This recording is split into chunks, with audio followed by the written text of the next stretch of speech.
Hello, my Bohemian academics email list, and welcome to today's video. This is video number 2 of our video email series. And today we are actually going to be talking about the alphabet. Okay, we're going to be talking about why the alphabet song does not work. So let's go ahead and get into it. This is going to be short, sweet, and to the point.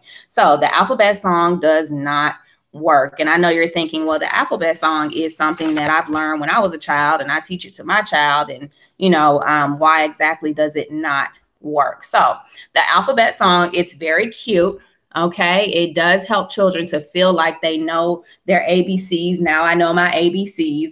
But if you notice when children sing the alphabet song, like they get to the letter L and it's like LMNOP, and they don't really know that they're actually identifying or supposed to be identifying the letters L, M, N, O, and P. Okay, so it helps them to become familiar with the letters of the alphabet. But all it is rote memorization. It's basically memorization. It doesn't mean that they know it. They just have memorized it. They have no fundamental understanding of it. Okay. And lastly, the alphabet song is not mastery. When you know your alphabets or your ABCs, it means that you have mastered the letters of the alphabet. So what demonstrates mastery of the alphabet? What exactly does it mean to master the alphabet? First part of mastering the letters of the alphabet is identifying the letters of the alphabet in order and also out of order. If you guys remember on that very first video that I shared with you all, it was of my daughter when she was 18 months old and she was identifying the letters of the alphabet, and I was not showing them to her in alphabetical order. I actually was showing them to her out of order. That demonstrates mastery of the alphabet. If you can randomly pick up the letter S and show it to your child and they can tell you that's the letter S, and then randomly pick up the letter A and they tell you it's the letter A, that demonstrates mastery of the alphabet. The second part of demonstrating mastery of the alphabet is when your child is able to differentiate between the letters of the alphabet, meaning they can differentiate between an uppercase A and a lowercase a. Okay, these are the two key factors that are going to help you to determine if your child has mastered the letters of the alphabet, if they can identify them in and out of order, and if they can differentiate between uppercase letters and lowercase letters. So, what are some strategies for teaching the alphabet? You have a couple of different strategies, okay?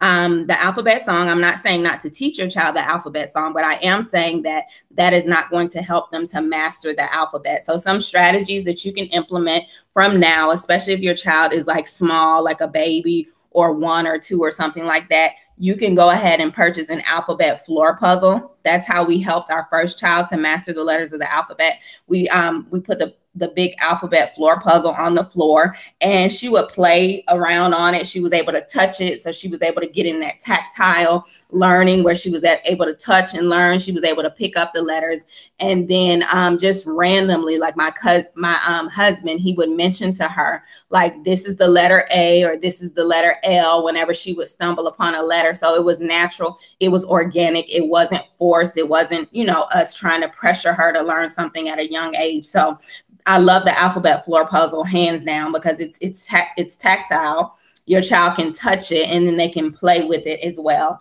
Also, alphabet flashcards. That's something that you can start from early, even when your child is not speaking. And you may think, it's a waste of time. They can't speak. They can't understand what I'm doing, but they will retain that information. And once they build up their language development, they'll be able to create language for the letters of the alphabet that you've been flashing to them by way of flashcards. Also, I recommend an alphabet letter hunt. And this is once your child gets a little bit older and they're familiar with some of the letters of the alphabet, they can go hunting for a letter. Like, for example, you can choose a letter of the week. Say you choose the letter E for this week.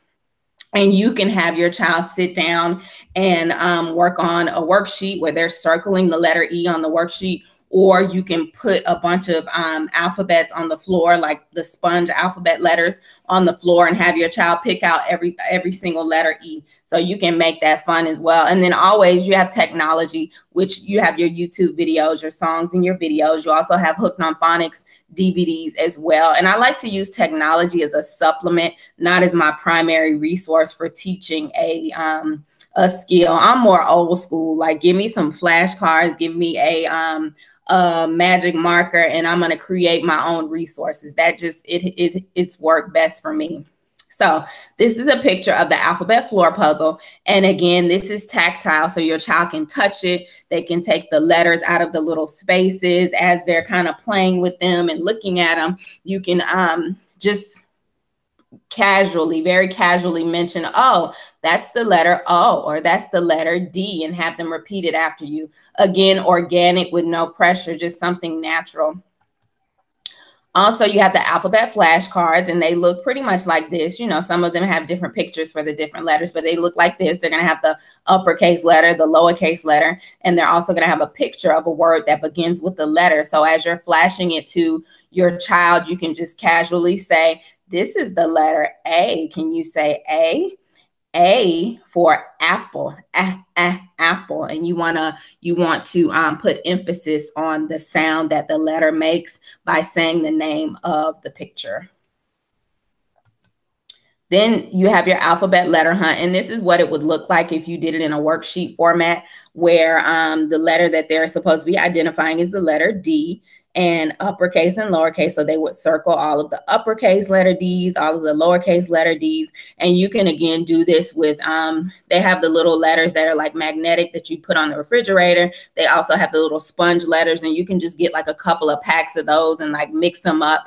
And that way it can be a hands-on learning experience, because every child learns differently. Every child learns at a different pace. For example, my youngest child, she hasn't learned at the accelerated pace as my oldest daughter. But I've learned that, you know, with my experience in the classroom, I've learned that every child learns differently. They learn at a different pace, a different speed, and they learn in different ways. Some children, they need to be hands-on, like touching things. Okay. Some children, they need to be mobile. They need to be up, and they need to be moving around. Some children are just, you know, they'll sit down, they'll learn, they'll do whatever you tell them to do. So it just depends on your child and the learning style. So make sure you're aware of that as well, because you don't want to create a situation where your child, you know, hates learning, or they feel pressured, or they just don't like it. That's why I recommend doing things in a natural, organic way that flows with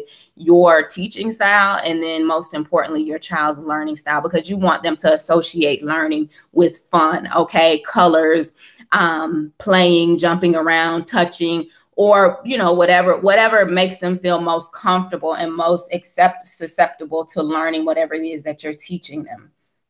And then lastly, you have technology, which this is a picture of the alphabet song video on YouTube. If you go to YouTube and just type in alphabet song, it'll bring it up. What I love about the alphabet song is it has a catchy little tune, so your child can dance around to it. And then it also, it puts emphasis on the uppercase letters as well as the lowercase letters.